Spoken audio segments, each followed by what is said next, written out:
Have you ever just felt that urge, to step outside the everyday? Find those places that seem like they're straight out of a storybook, where time kind of slows down. Imagine cobblestone streets, these ancient squares, maybe pastel houses clinging to cliffs, or just these really peaceful countryside spots hidden away. Well, welcome to the deep dive. What we do here is we take source material, articles, videos, research, our own notes, and we really pull out the key stuff for you. It's kind of a shortcut, really, to getting clued in with maybe some surprising facts, a bit of humor. And this deep dive is absolutely custom made for you, hoping to spark your curiosity about some amazing places. So today we're going on this incredible journey through Europe. Our guide, it's the fantastic 50 Most Beautiful Small Towns and Villages in Europe video by Scenic Hunter. And for this session, we're really going to focus. We'll dig deep into the places ranked 50 down to 40, really get into what makes each one special. Ready to unpack this? Let's start somewhere really dramatic. Okay, kicking us off at number 50, we're heading way up north to Vik in Iceland, and it's not just a village, It's like nature's masterpiece, really, nestled under these huge cliffs where the North Atlantic hits Iceland's south coast. It's remote, yeah, but that feels like part of its harmony with the wildness. What strikes you first about a place like Vik? Well, what's really captivating about Vik is just the sheer raw power of it all. Mm-hmm. You know, the landscape. You've got the Myrtljökull glacier looming there, and then these iconic black sand beaches, and popping right out of the water, those basalt sea stacks, the Reynisdrangar. There's this local legend, it's quite evocative actually, that says they're trolls caught by the sunrise, frozen solid, trying to drag ships ashore. It's this powerful image of a place literally made by fire and ice. Yeah, that fire and ice thing really comes through. It makes you think about, well, the resilience needed to live there. What kind of impact does that environment have on the local culture with all the myths and history? I think it creates this deep respect for nature and maybe certain stoicism you see in their stories, their art. Mm-hmm. As for visiting, summer, June to August is amazing with the midnight sun, just endless daylight to explore. But if you want a different kind of magic, winter. Well, that gives you the chance to see the northern lights over Reynisdrangar Beach, which is just, wow, incredible. Yeah. And if you happen to be there in July, there's the Icelandic Folk Music Festival. Lots of traditional Viking music and culture. Really connects you to the place. Okay, so beyond the big sites, what else is there for someone wanting to, properly connect with that environment? Oh, there's definitely more. Holy Promontory, you have to see that, especially in summer with the puffins nesting. Right. Really charming. Puffins. Yeah. And then there's the Vik Church. It's kind of haunting, perched way up high, with these panoramic views of the whole coast, like a sentinel watching the sea. And for the more adventurous, you can explore ice caves, which are stunning, or trek across glacier tongues. It's just, everywhere you look, there's another layer of this really surreal beauty. All right, wow. From that raw, wild Iceland, let's switch gears completely. We're heading south now to a place where human artistry and history have painted this really vibrant picture, Symi, Greece, at number 49. And here's a cool question to think about. When paint costs more than gold, what do you do? That's a great hook. And it really gets to Symi's unique past. Back in the 19th century, this island had these incredibly rich sponge diving millionaires. Right. They couldn't necessarily build huge stone palaces maybe, but they could import the best paints. So they did. They created this incredibly flamboyant display of wealth, but with color, not gold. It's like this neoclassical amphitheater rising from the sea, all layers of ochre, pink, cream. It's just a fantastic example of how weird economic factors can shape a place's look. That's fascinating. Such a cool backstory. And the numbers there, they tell a story too. 500 steps going up, 1,300 years of continuous history, and apparently 0 modern buildings messing up the view. But stats don't capture the feeling, right? Stumbling on a secret beach or seeing the harbor turn to liquid gold at sunset. It sounds like a place that just ignores modern times. It really does. Yeah. They fiercely protect their traditions. Yeah. You still see fishermen hauling in those tiny semi-shrimp using the same old methods. You can almost imagine the ancient shipyards here, the craftsmen, and the church bells ring just like they did centuries ago. It feels genuinely timeless. And timing your visit sounds key. July, August for swimming, September for the Symi Festival sounds quite soul-stirring, and November for the Feast of Archangel Michael. That sounds like a big deal. Huge deal. Pilgrims come from all over for that. Yeah. But yeah, beyond the harbor, which is gorgeous, there's real adventure. You can trek to hidden coves, places only reachable by goat paths, eat in family tavernas where the recipes are ancient, or charter a boat, find beaches you can't get to by land, Getting lost there is apparently part of the charm. Every wrong turn is another perfect view. Sailors used to call it the jewel of the Dodecanese. Easy to see why. Okay, from those bright Greek colors, let's sail over to number 48. Rovinj, Croatia. Now, expert, there's this really interesting, almost mystical story tied to this town, right? There absolutely is. So back in 1763, this young woman, Euphemia, refused to give up her Christian faith. Today, her mummified body is in a marble sarcophagus in the church on the hilltop, and the legend says her tomb actually rotates to predict storms. Wow, rotates. Yeah. It's just one of these countless stories you hear in Rovinj. It's often called Croatia's most romantic seaside town, and it just feels soaked in history. That story definitely sets a mood. A place layered with history. You mentioned it's like Venice, but maybe more authentic, fewer crowds. Exactly. Think Venice, but yeah, less pack and maybe with a bit more grit, more authenticity. Rovinj's heart is this maze of cobbled streets, twisty alleys leading to artist studios, hidden wine bars, old stone arches. It sounds like the past is really alive there. Yeah, not just preserved in a museum. Precisely. You can still hear fishermen singing at dawn, bringing in their catch, just like they have for, 1,500 years. That kind of continuity is pretty rare now. Summer evenings have the Rovinj Summer Music Festival, but September, the Grizia open-air art exhibition sounds amazing. The whole old town becomes a gallery, art everywhere. And for people in creative industries, there's the Weekend Media Festival, too. It draws people from all over Europe. And to really get into the local life, you could go truffle hunting nearby, sail out to the islands, 13 of them, or climb the church tower, St. Euphemia's, for views all the way to Venice. Definitely. Those 192 steps are worth it on a clear day. And as sunset hits, join the locals for Epica. It's this ritual evening walk, people chatting, fishermen sharing stories. The evening stroll, right? Yeah. And don't miss the Botana House Museum. It celebrates those flat-bottomed fishing boats. They're like the soul of Rovinj's maritime past. It really shows how tradition is woven into daily life. Okay, number 47 takes us to Rocamadour, France. Expert, this place. It really makes you wonder, how is that even possible? It seems to just defy gravity, perched on this limestone cliff, like it grew out of the rock, an architectural miracle. It genuinely feels like one. It's this breathtaking vertical settlement, medieval stone buildings just cascading down this almost sheer cliff face. It's drawn pilgrims, travelers for centuries, every stone, every narrow stair. Yeah. It really tells a story of human determination, faith, and just incredible architectural skill. And Rocamadour isn't just pretty, it's a UNESCO World Heritage Site.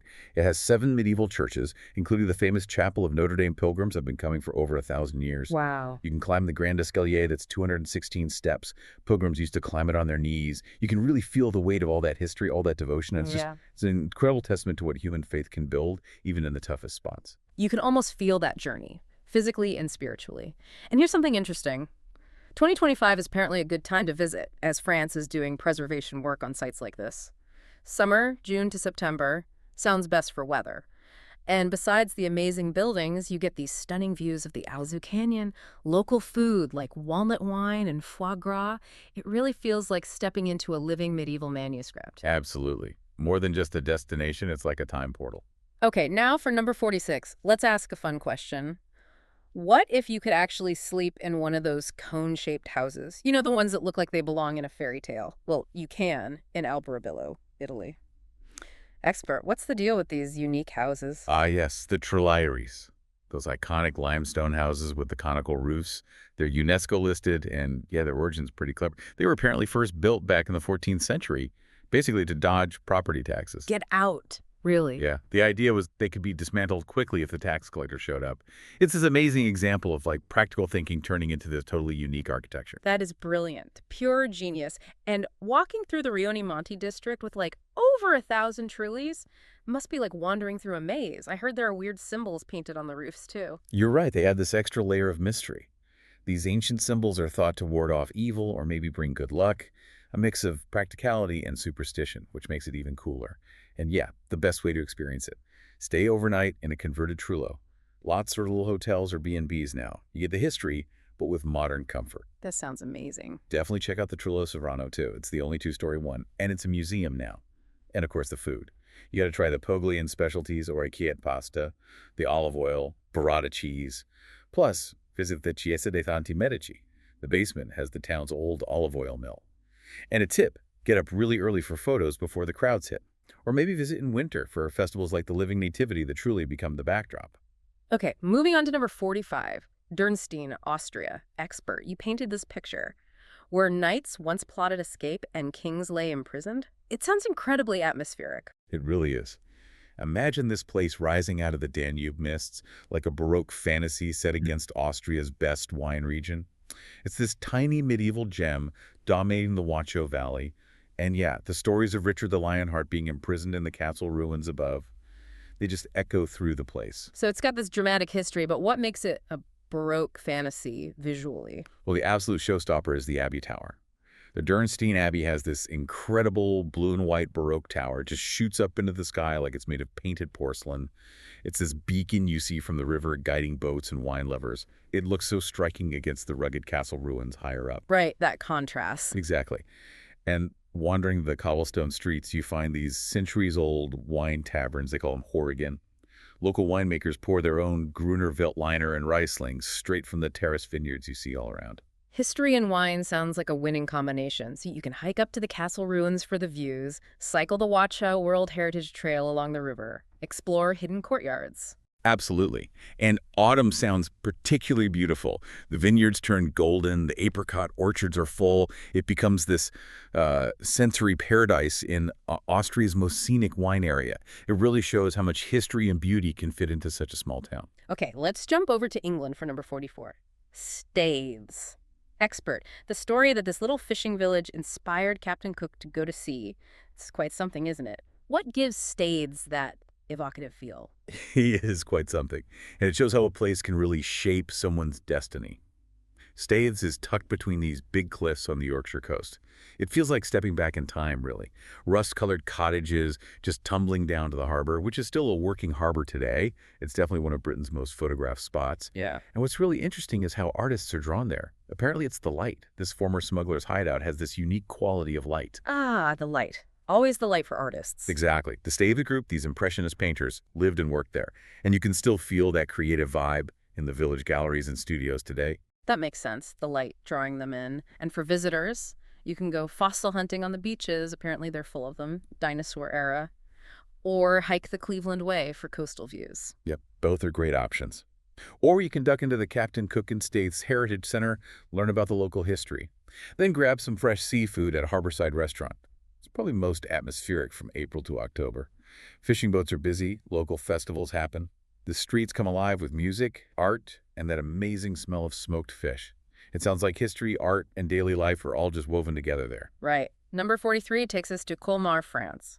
Expert, looking at pictures of this town, it seriously looks like something the brothers Grimm dreamed up. Do you get that vibe? Oh, totally. Colmar is like stepping into a watercolor painting that just came alive. These half-timbered houses, painted in all these pastel shades like ice cream colors. It's probably the most whimsical spot in France's Alsatian wine region. They call it Little Venice, and you can see why. Picturesque canals wind through it.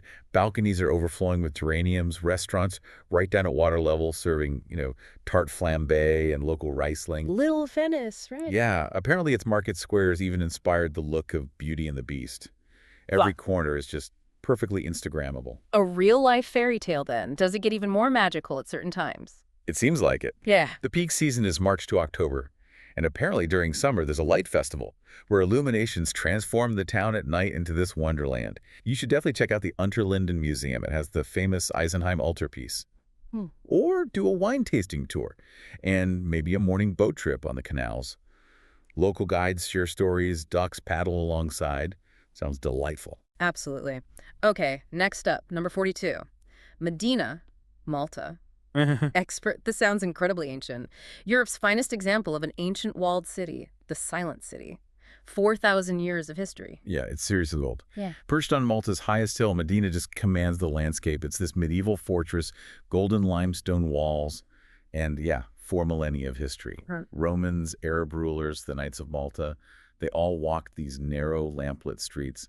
What must it feel like to walk there now, feeling all those layers? It sounds almost overwhelming, like stepping right into a history book. Malta's former capital, mixing Baroque and medieval buildings, palaces, churches, grand houses. You've got St. Paul's Cathedral from 1702 and the Palazzo Falsen with medieval artifacts. How does a city that old keep its atmosphere today? Well, that's partly the silent city thing. Very few cars are allowed inside the walls, which really helps preserve that quiet, timeless feeling. Spring, March to May sounds like a lovely time to visit. Mild weather, wildflowers everywhere. And in May, there's the medieval Mdina festival. Yeah. The city goes full-on medieval with reenactments, falconry, music. Oh, wow. That sounds fun. Yeah. To really soak it in, you can explore the Cathedral Museum, walk along the bastions, the views across Malta are amazing, or do the Knights of Malta experience. But honestly, just wandering the streets in the evening, when the lanterns are lit and maybe a horse-drawn carriage goes by, it must feel incredibly magical, truly like stepping back in time. Okay, number 41 brings us to Iseltwald, Switzerland. Expert, this description caught my eye. A tiny fishing village where time seems to freeze along with the winter lake. Sounds idyllic, but maybe with a modern twist. It does have a twist. Iseltwald is tucked away on Lake Brands. It looks like a perfect fairy tale wooden chalets, a 13th century castle on its own little peninsula, all reflecting this incredibly clear turquoise water. Seriously, the water looks almost Caribbean. Right. But here's the twist. This hidden gem suddenly got famous worldwide because it was featured in that Korean drama, Crash Landing on You. Ah, the K-drama effect. Exactly. But the amazing thing is, despite all the new attention, it seems to have kept its authentic Swiss charm. You still see the traditional fishing boats, locals tending their flower boxes, and that historic seabird castle sticking out into the lake. It's just one of Switzerland's most picture-perfect scenes. It's impressive it stayed authentic. So what do you do there? Visit June to September for hiking, kayaking? Yeah, that sounds like the prime time. You can join the locals for coffee at the village cafe. Apparently, there's only one, then maybe hike part of the Lake Brienz Trail for those amazing views of the Bernese Alps reflecting in the water. It's a real contrast to busy Interlaken nearby. Iseltwald gives you this glimpse into authentic Swiss lake life. Fishermen still going out at dawn, evenings spent watching the alpenglow on the mountains. It's this cool mix of sudden fame and timeless tradition. Okay, finally for this part of our deep dive, number 40. Cobh, Ireland. Expert, this sounds like a place with real emotional depth. A vivid canvas of brightly painted houses sloping down to the harbor, but also the last glimpse of Ireland for millions of immigrants. It carries a lot of weight, doesn't it? It really does. It's visually stunning with those colorful houses cascading down the hill to Ireland's second largest natural harbor where you still see big ships. Yeah. But yeah, historically, as Queenstown, it was the final departure point for so many people leaving Ireland, especially during the famine years. So it holds all these stories of hope, but also immense heartbreak, all tied up in its maritime history in Victorian streets. Incredibly poignant, a place where history feels very personal. And its connection to the Titanic, its final port of call in 1912, really anchors that maritime story. And St. Colman's Cathedral, with its huge carillon watching over the harbor like a guardian. How can someone best connect with that deep history when they visit? Well, summer, June to August, is warmest, but spring has fewer crowds. There's a Cobh Maritime Festival in June, celebrating the nautical heritage with tall ships and music. But to really dive into the personal stories, you have to visit the Cobh Heritage Center. It traces those emigration stories. You can also do the Titanic trail walking tour or take a boat trip out to Spike Island. They call it Ireland's Alcatraz. Right. And the Heritage Center itself is actually in the original Victorian-era railway station. They have interactive exhibits that really bring those emigration stories, especially from the famine era, to life. It's a place that really teaches you about resilience and about saying goodbye.